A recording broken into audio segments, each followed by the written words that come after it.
I mean, Latin certainly is a language that nobody speaks as a native language, so I don't think anybody would even argue that they spoke it as a native language. So it's a language that somebody always acquires later in life. The reason it sort of continues is because it's seen to have scholarly and educational functions, and historically it was certainly used in those ways. So it's still acquired because it carries that kind of prestige. So for instance, in lots of public schools it's seen as something that needs to be taught.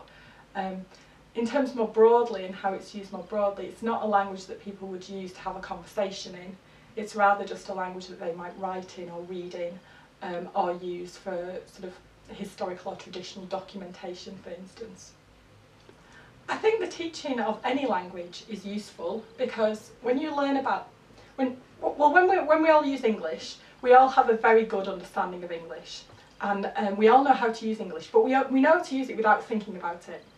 When you teach somebody a language, it forces you to really think about what language is and what language does, and how different units of language, so different sentences and different words and different sounds, all fit together to make a language work.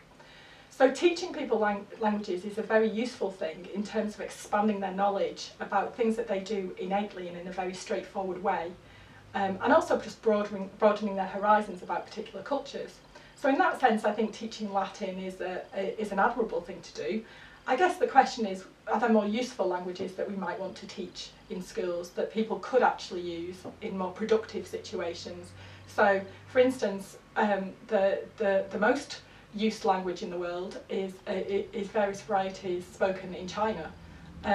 So it might be, if somebody wanted to go into business, that might be the most useful language to use.